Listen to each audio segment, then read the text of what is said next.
Hello, everyone, and welcome back. Today, I want to tell you a story about two more of our human family ambassadors who will teach us how patience and keen senses come together to create perception. That is the character trait that allows us to bring or perceive information into our minds from what we see, hear, touch, smell, and taste, so that we can use that information to gain accurate knowledge and use that knowledge for helpful discernment to make life better. The title of our story is Perceiving Truth, the story of patient observation. This character equation helps us learn about how to become perceptive, the character trait that brings accurate information from our environment into our minds. This story is part of a book series called What We Wish to Be True. It's a group of stories that blend a little bit of make-believe called fiction with real history, geography, and science to help you understand important character traits. The story is based on characters from each of the 18 main DNA lines from our shared human family, so that we can all feel seen, valued, and connected to our bigger human story. Yes, I know you've heard me say this before, but you see, we grown-ups want you to live your best life, and that means learning how to be healthy, how to build friendships, and how to learn life skills. People who study how to learn best have discovered that we humans learn best when we repeat things we want to remember and when we feel like we belong. So it's worth repeating that you are part of the human family. You belong here, and your helpful choices are needed. Today's story follows two more of our young ambassadors who lived over 1,000 years ago in 1000 AD. One is from the town of Fiavé, Italy. The other is from school near Mount Carmel. An ambassador is someone who represents and stands for ideas and actions that help a group of people. These two are among our 18 historical fiction ambassadors for our amazing human family in the year 1000 AD. Say it with me. That's over 1,000 years ago. They show us that anyone, anywhere, at any age can be a human family ambassador when we use our unique strengths to care for others and keep them safe. When you make the helpful choice to be patient, while you also look with your eyes, listen with your ears, smell with your nose, feel with your skin, and taste with your tongue, you improve learning, and that helps you make more helpful choices for yourself and others. You see, we need your amazing mind and choices to help your family and our school to keep making the world better for everyone to learn, live, and thrive. Today, we come from many different places, but our DNA and all of our cells show us that we're all distant cousins, one big human family, migrating, learning, and growing across many generations. Sometimes we meet people who believe differently about important things. When we're talking to them, we can say, "I don't see it exactly that way, but I respect your right to have a view and your right to pursue a life that is optimally healthy, happy, and free, and I hope you'll respect mine." Let's say that together.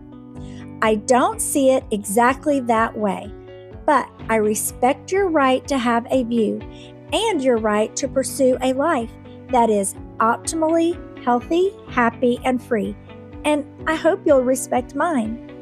That is a mouthful. With practice, you'll get it, and you can make it your own.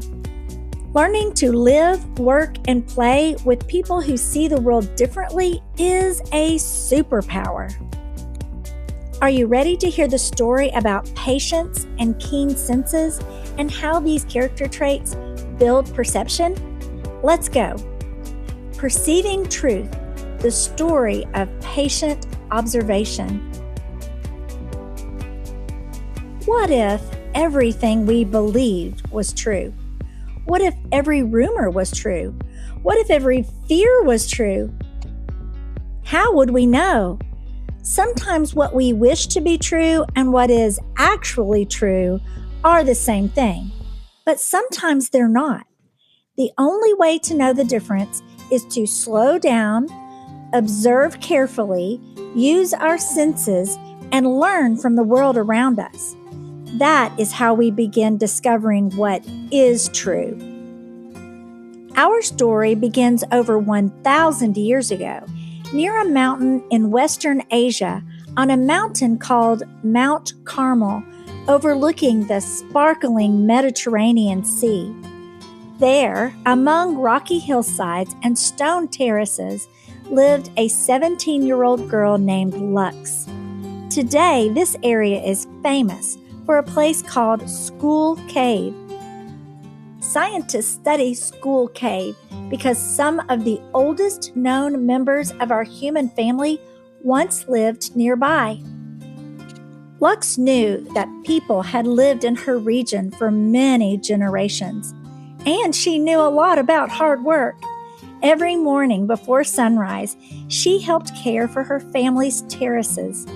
Fig trees, olive trees, herbs, vegetables, everything depended on patience, and everything depended on water. Trailing behind her was a small, gray donkey named Numa. "Numa!"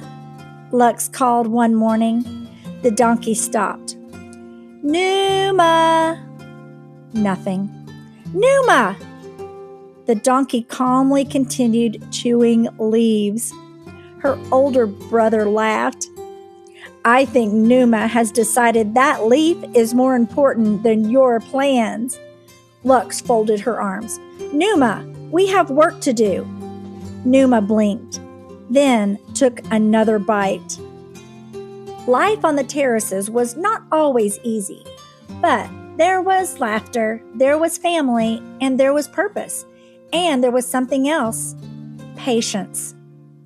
Though Luhks did not yet realize how important patience would soon become, because that summer, something unusual happened. The rains stopped coming. Days became weeks. Weeks became months. The streams shrank. The soil dried. The leaves drooped beneath the hot Mediterranean sun. Each morning, Luhks searched the hillsides for signs of moisture. Each afternoon, she carried water farther and farther up the terraces. Each evening, she wondered how long the crops could survive. One afternoon, while sorting figs into baskets, Luhks noticed whispers among a few neighbors. When she looked, people glanced away. A strange feeling settled in her stomach.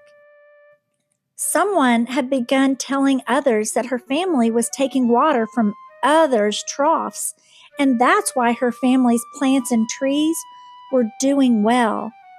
But none of it was true. The truth was that she and her family were working hard to bring water up the terraces each day during the drought. Luhks felt hurt, angry, embarrassed. She wanted everyone to know the truth, but her father sat quietly beneath an olive tree. Finally, he said, "Sometimes when people are afraid, they rush to conclusions. But they're wrong," said Luhks. "I know." "Then why don't they listen?" Her father looked across the dry hills. "Because fear often speaks faster than patience." The truth had not changed, only people's understanding of it, and discovering the truth would require something more than anger or sadness. It would require patience. It would require observation, and it would require gathering more information before deciding what was true. By the way, my name is Miss Stephanie, and this is my real voice, not an AI voice. I want to take a second to tell you that I wrote this story for you. All these stories I wrote for you because I want to help you learn how to overcome challenges that could be harmful to you or to others. You may have noticed that in every story so far, something difficult, unfair, or harmful has happened to one of the characters. I did that on purpose. Why? Because difficult things happen in real life. Sometimes people make mistakes. Sometimes people make poor choices. And sometimes people act without thinking. Sometimes people misunderstand one another. And sometimes people cause harm on purpose. But challenges are not something we need to fear. They are something we can learn from and work through. In fact, some cultures use words for difficult experiences that are closely connected to the idea of opportunity.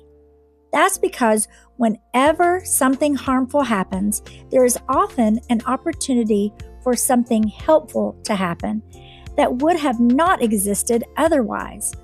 A problem creates an opportunity for a solution.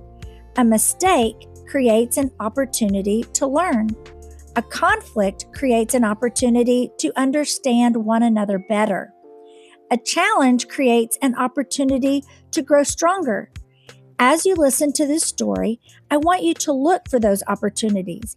And I want you to remember that the same thing can happen in your own life. Harmful things will happen sometimes, but there's always an opportunity to make something better from what happened. Now let's get back to our story.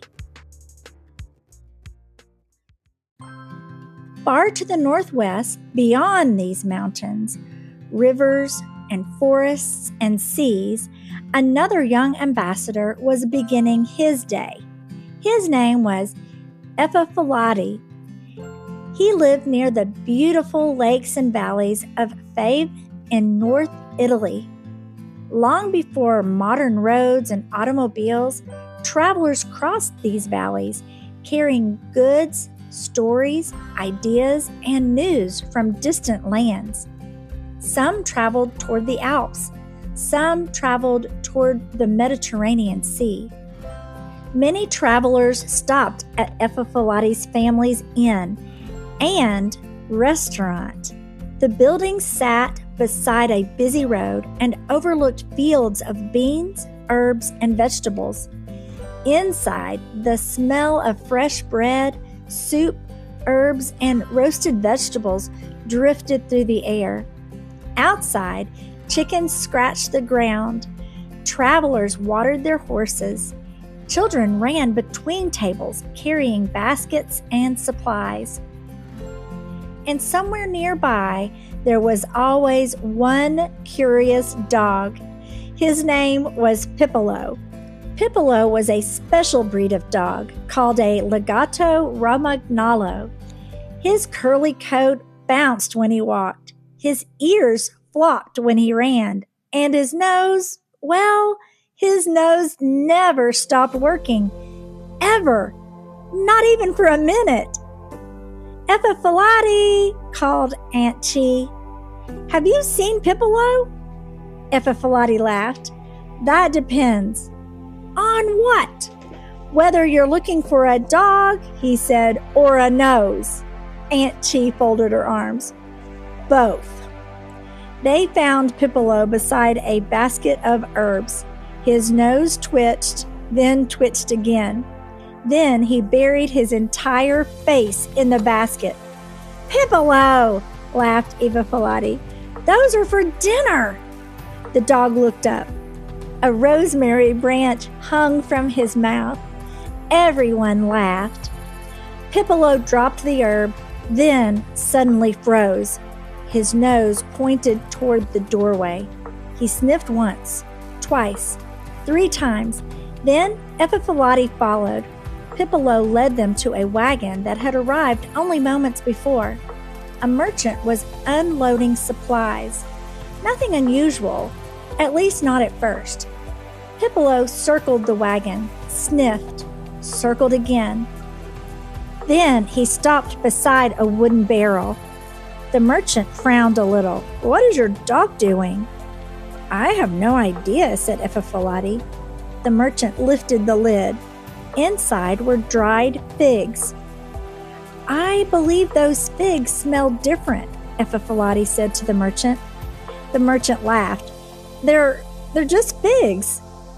"Yes," said Eviafilati, "but they're not from where you usually bring them. They're from a different region. I can tell by Pipolo's reaction and body movements that he is smelling something new." The merchant blinked. "What do you mean?" Eviafilati picked up one of the figs. He examined it carefully, then smelled it. "They're good figs," he said, "but they're southern figs." The merchant burst out laughing. "Oh my, you're right. I had to trade for some in a different region due to the drought. I have heard it's tough for many regions this year." Aunt Cheese stared at Eviafilati. "How did Pipolo know?" Eviafilati shrugged. "I don't think he knew. I think he noticed something was different with his sense of smell." "How perceptive!" the merchant exclaimed. "Oh, you should see him in the mountains when we are searching for truffles for our recipes. His breed of dog is trained specifically to find truffles that grow in the forest around the roots of trees. That's why they're hard to grow in a garden. Some people call them truffle dogs. When we go for our walks in the forest, he is excellent at being patient while he waits for the scent of the truffles to come to his nose, and then he uses this sense of smell to track down the truth of the exact location of the truffle. Then I pick the truffle and bring them to our kitchens for our customers. Pipolo doesn't eat truffles, but he does get a special treat when he finds the truffles." Eviafilati bent down to pet Pipolo behind the ears. The merchant was amazed. "All this time I've been bringing you produce for your restaurant, and I never knew this about Pipolo. Perhaps sometime I can trade you some figs for your truffles." "Oh yes, I will gather some extra next time we go truffle hunting." That night, after the travelers had finished eating and the tables had been cleared, Eviafilati sat beside his grandfather near the hearth. The old man was repairing the handle of an old skillet. "Grandfather," Eviafilati asked, "why do you always tell us to pay such close attention to things?" His grandfather smiled. "Because families depend on it."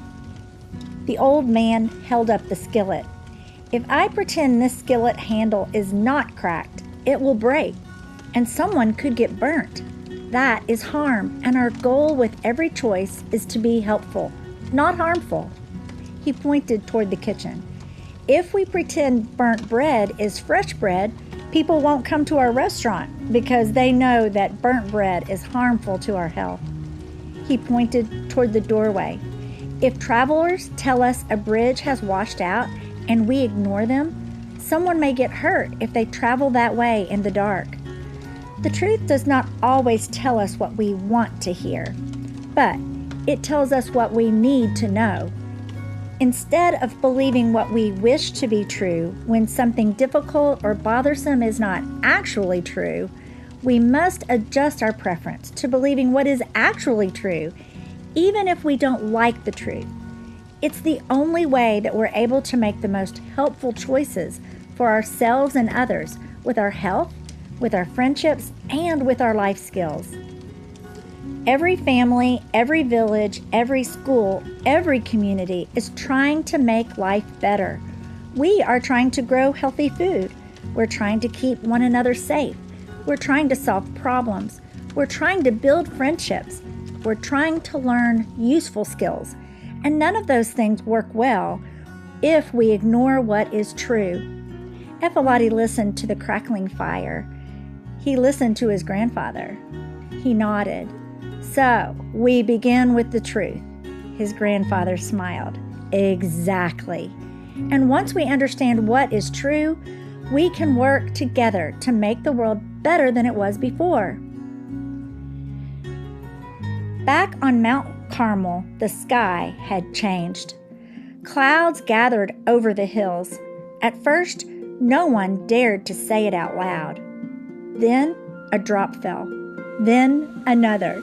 Then another. Children ran into the open laughing. Farmers lifted their faces to the sky. Mothers opened jars and set them out to catch the rain. Fathers checked the water channels and the water gates. Luhks stood beside Numa and whispered, "Rain!" Numa brayed so loudly that several people laughed. Her brother grinned. Even Numa is celebrating. At first, the rain was gentle. The terraces seemed to drink it in. Leaves lifted, dust settled, the smell of wet earth rose into the air. For a little while, everything felt hopeful. Everyone wanted to touch the rain, touch the water, feel the coolness on their fingertips, on their faces, on their toes. But when the rain grew heavier and heavier, the stone water channels filled quickly. Water rushed faster down the hillside. Luhks saw it first. "That channel is too full," she said. Her brother turned. "Which one?" "The lower one." He squinted through the rain. "It shouldn't be moving that fast." 3 boys stood near one of the channel walls. They had moved several stones earlier that morning, hoping to send more water toward their family's dry beds. They had not meant to cause harm. They had not understood the whole system. Now they stared at the rushing water in panic. One boy whispered, "We should put the stones back." Another shook his head. "It's too late." The third looked toward the terrace below. Suddenly, the side of the channel gave way. Water burst across the hillside. Mud rushed through the vegetable beds. Small plants bent and disappeared. Fig baskets toppled. People shouted. Luhks ran toward the break. "Numa, move!" For once, Numa moved. He trotted behind her, ears back, eyes wide. Luhks and her brothers worked to redirect the water, but it was too strong. By the time the rain slowed, an entire section of hillside had flooded. Plants were gone. Soil had washed away. Stones lay scattered across the terraces. And fear returned. Now it had something to point at. Wasn't Luhks working in that section? I heard her family had changed the water. Maybe this is why their terraces looked better. Now the false rumors moved faster than the rain. The boys that had caused the problem said nothing. And because they said nothing, everyone believed that it was Luhks' fault. Luhks stood in the mud, soaked and shaking. She knew she had not caused the flood. Her brother knew it too. But the people who had already suspected her now thought they had proof. Her brother's face flushed with anger. "Let's tell them they're wrong." Luhks wiped rain from her face. "And then what?" "Then they'll stop blaming you." "Will they?" Her brother opened his mouth, then closed it. Their father stepped carefully through the mud. He looked at the broken channel, then at the frightened boys in the distance, then at Luhks. "But they're blaming us," Luhks said. "I know. And they're wrong." "I know. Then why are we waiting?" Her father's voice was calm, but not weak. "Because allowing time to let them discover what is true from the evidence and the facts will be more valuable than getting angry now or defensive now. Besides, in these circumstances, you know nothing we say will make them believe what actually happened. We know the truth, and we have each other, and that is enough for now. Give them patience. Come on, let's sing while we repair our terraces." Luhks was quiet. She hated how much sense that made. Her heart wanted to run ahead and defend herself. Her patience had to hold it back. That night, the village slept uneasily. Luhks did not sleep much at all. The next morning, her father, her brother, and Luhks walked back to the damaged terraces. By observing a stone here and a stone there, a footprint here and a footprint there, the mud was pressed in one direction or another. Roots were torn from one side or another. Watermarks higher than they should have been. Her brother crouched near the broken channel. These stones were moved earlier. Luhks leaned closer. "Not by the flood?" "No," he said, "before the flood." Luhks felt her breath catch in her chest. Her father nodded slowly. That is information. These facts that we have gathered patiently with our senses will help us in the future. Now we know how to be more cautious and more alert. In this way, we are being patient with what we've learned from our senses, and that way we can be better prepared. The village gained respect for the family as they persevered and continued to work hard and be helpful to their neighbors. It got easier for Luhks to accept that sometimes difficult things happen. A messenger arrived one day carrying news of the next gathering of the Human Family Ambassadors. The Decennial Summit was approaching. Young ambassadors from distant lands would travel by road and sea, eventually gathering on the very island of Malta to share what their people had learned over the last 10 years. When the invitation reached Luhks, she stared at it. "Me?" Her mother smiled. "Yes, but people are saying that I did terrible things." "That does not make terrible things true." Her father placed a hand on her shoulder. "You have shown patience when patience was hardest. That's why you've been chosen." Luhks looked toward the damaged terraces. She did not feel like an ambassador. She felt tired, hurt, uncertain still, but maybe that's why she needed to go. Far away in Fiavé, information was beginning to move too. In Fiavé, another invitation arrived. Eviafylati read it 3 times. His aunt leaned over his shoulder. "Well?" He looked up. "I've been invited." "Of course you have. You represent keen senses." Pipolo barked. His aunt smiled. "I believe Pipolo thinks he was invited too." "I don't think dogs receive official invitations," said Eviafylati. Pipolo barked again. Aunt Chi nodded seriously. "Apparently, he disagrees very strongly." Eviafylati laughed.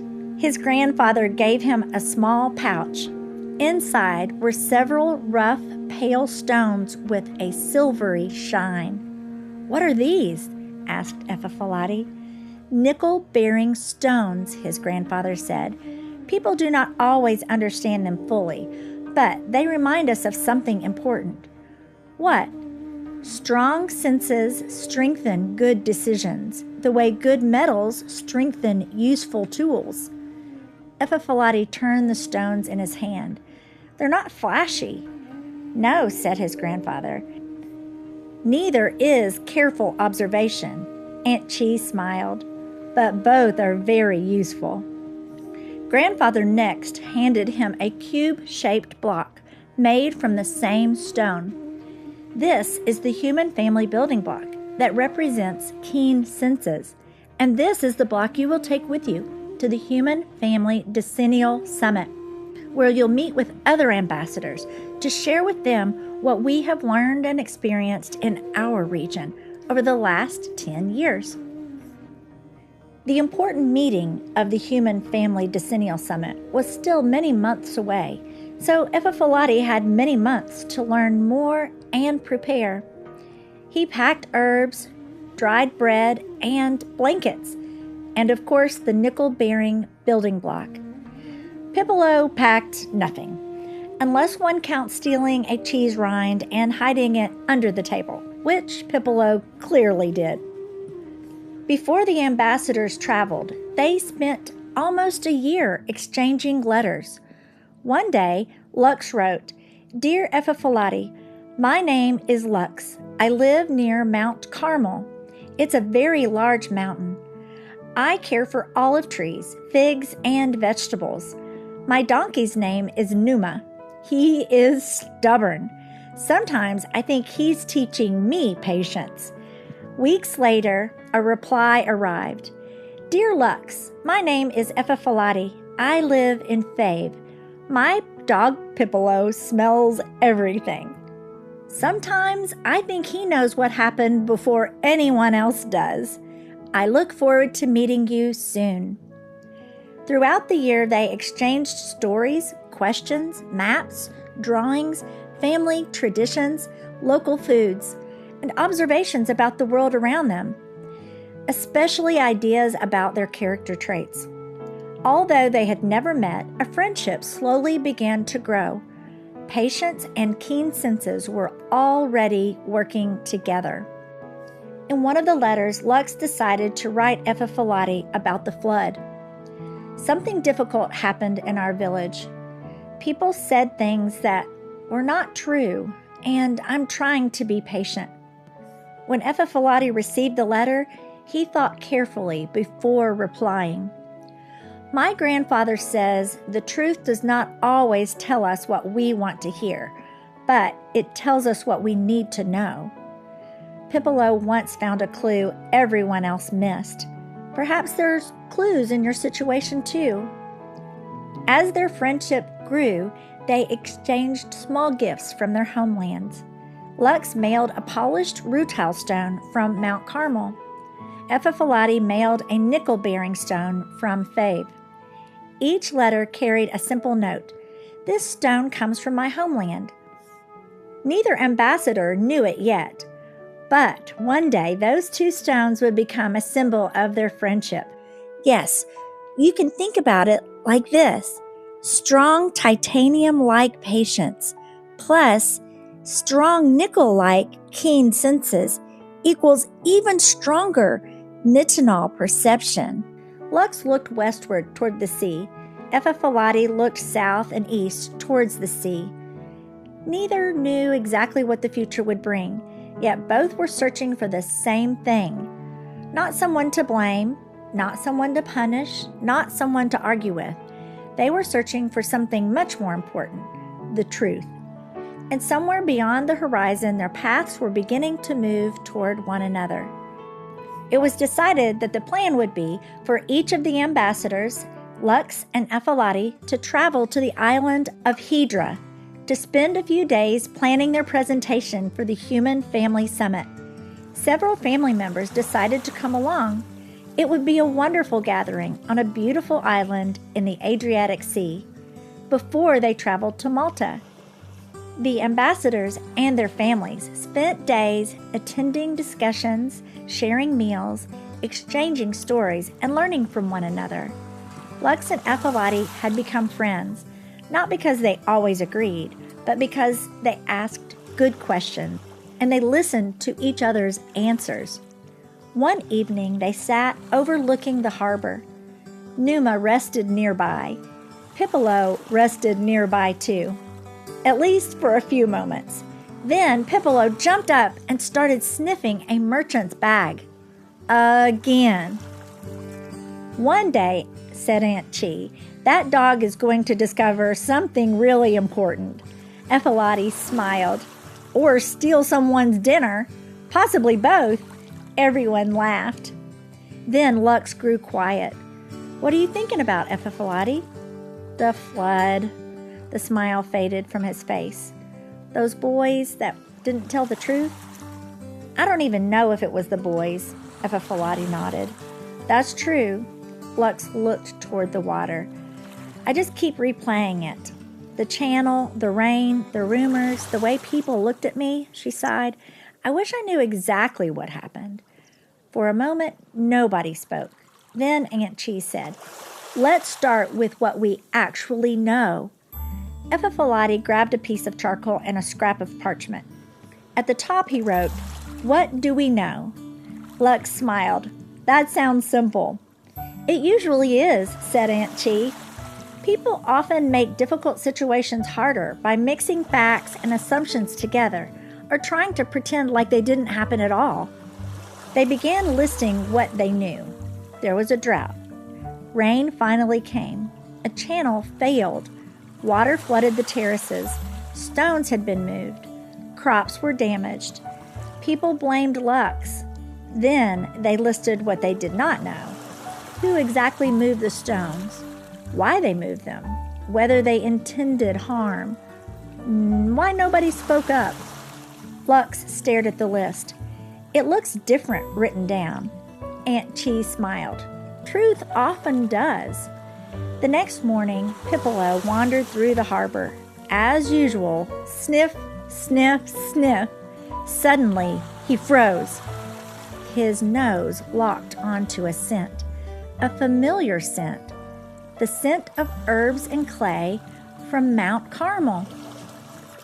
Following the smell, Pipolo found a trader who had recently traveled through Luhks' village. The trader remembered the flood. Not who moved the stones, something else. He remembered hearing one of the boys crying afterward. Not celebrating, not bragging, crying. The trader said, the boy kept saying, I was only trying to help. Everyone became quiet. Luhks looked down. I think I know that boy. Eviafylati nodded slowly. Then perhaps this wasn't a story about someone trying to hurt you, Aunt Chi added. Sometimes people cause harm because they're careless. Sometimes because they're afraid. Sometimes because they think they're helping. Understanding which is which matters. Later, Luhks took out the nickel-bearing stone called garnerite that Eviafylati had sent her months ago. Eviafylati took out the titanium-bearing stone called rutile that Luhks had sent him months ago. Funny. What? Asked Luhks. These traveled across the Mediterranean Sea before we did. Luhks laughed. They became ambassadors first. Aunt Chi picked up the stones. Different metals, different strengths, like people. Then she handed them back. And sometimes the strongest things are created when different strengths work together. A few days later, the ambassadors visited a metalworker's shop overlooking the harbor. The shop was filled with tools, hammers, tongs, nails, hooks, chains, pieces of metal from many lands. Pipolo loved it, not because he cared about metal, because someone had dropped sausage. Priorities. The craftsman picked up the rutile stone. This stone contains titanium. Luhks smiled. My family finds similar stones near Mount Carmel. One day, centuries after Eviafylati and Luhks lived, workers in our human family learned that mixing these two metals would create an even stronger, flexible metal called nitinol.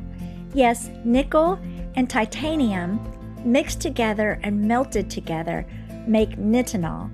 Nitinol is used in eyeglass frames, braces to make our teeth straighter, stents that are used to save people's lives by surgeons who place them in their hearts, arteries, and bodies.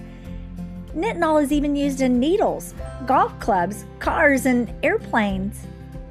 Yes, nitinol is similar to the way senses and patience mix together to make something stronger, perception. Next, the metalworker lifted the nickel-bearing stone, and nickel strengthens many useful things: tools, instruments, everyday objects. Eviafylati turned the stone over in his hand. So, nickel helps things work better? Exactly, the craftsman smiled. Much like awareness. People who pay attention notice problems sooner. They see opportunities others miss. They help groups function more effectively. Aunt Chi nodded. That sounds like perception. That evening, the ambassadors gathered near the harbor wall. The sun was setting. The sea glowed gold. Luhks finally spoke. I think I know who moved the stones. Nobody interrupted. I don't think they wanted to hurt anyone, Eviafylati nodded. The trader said one of the boys was crying. I know. Luhks looked down. I think they meant well. The words felt strange, because they were, and also incomplete. Finally, Aunt Chi said quietly, sometimes people mean well. Sometimes they even have good intentions, but good intentions do not erase consequences. Luhks looked toward the water. He meant well, she said, but the terraces still flooded. Yes, he meant well, but my family was still blamed. Yes, he meant well, but people still believed things that were not true. Yes. Then Eviafylati spoke. Understanding why something happened is important, but understanding why it happened is not the same as pretending it didn't happen. Luhks looked at him. He continued, perception means seeing the whole picture, the intentions, the actions, the consequences, all of it. Chi smiled. That is what makes perception so difficult. It asks us to see things as they are, not as we wish they were. Luhks looked across the harbor. When she returned home, she planned to speak with the boys, not to shame them, not to punish them, but to understand what had happened, to tell them she forgave them, and help them make sure the same mistake never harmed anyone again. A few days later, the ambassadors boarded a ship bound for Malta. The sea was calm. The sails snapped gently in the wind. Numa stood near the center of the deck, looking extremely concerned about the entire idea of floating. Pipolo, on the other hand, thought the ship was wonderful. Everything smelled new. Everything deserved investigation. Everything deserved investigation immediately. As the ambassadors boarded the ship for Malta, they each pulled their human family building block out of their pouches and put them together for the group to see, and as sparks flew, everyone gasped with delight. The waves carried the ship toward Malta, toward new friendships, toward new discoveries, and toward the future neither of them could yet imagine. A future in which their descendants would continue to help humanity discover what is true. One descendant of Eviafylati's family, many generations later, would become a curious Italian observer named Galileo. Like Eviafylati, he would ask questions. Like Eviafylati, he would pay attention to details. And like Eviafylati, he would be willing to follow evidence wherever it led. The ambassadors knew nothing about Galileo, but the habits they practiced that evening, patience, observation, curiosity, and the search for truth, would help shape the world he would someday inherit. As Malta slowly appeared on the horizon, the ambassadors smiled. The mystery of the flood had helped them discover something even more important. Titanium, patience. Nickel, senses. Together creating nitinol, perception. Not because metals solve problems, but because people who patiently gather information, carefully observe reality, and remain willing to learn can discover what is true. And when they discover what's true, they can help make the world better than it was before. I thought patience meant waiting, but now I think patience is something more. I think patience is choosing not to decide before we have enough information. When the flood happened, I wanted answers immediately. I wanted someone to blame. But discovering what is true takes time. And sometimes patience means giving the truth enough time to appear. Then Eviafylati stood. The goal of perception is not simply to see. It is to discover what's true. Perception is bigger than vision. It includes seeing, but it's hearing, smelling, tasting, touching. Awareness, noticing patterns, understanding emotions, and having the patience to gather more information before deciding what is true.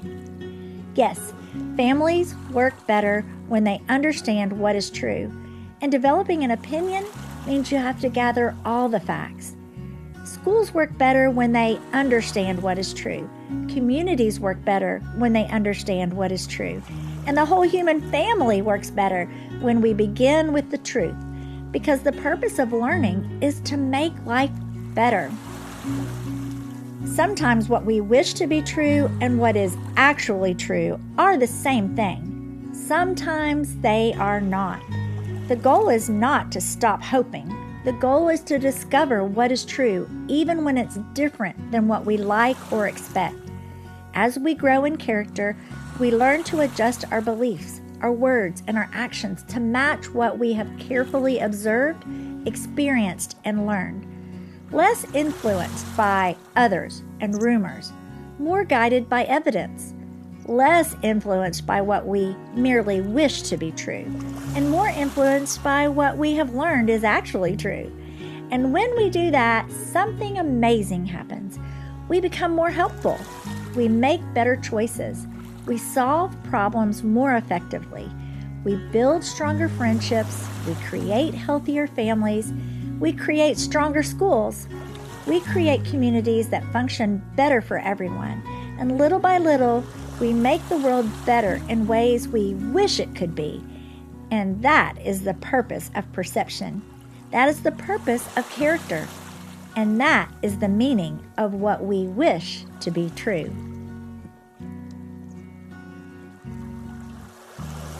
These videos are free to share. Our goal is to help every child grow in the character traits of health, liberty, and happiness. You can help us reach more schools and learning communities by liking, subscribing, and sharing. For more learning materials, visit thehumandominoeffect.com. And don't forget, if you need a refresher on how to make your best choices in your own life, you can go back and watch the Healthy, Happy, Free videos. Until next time, keep making choices that include all three to be healthy, happy, and free.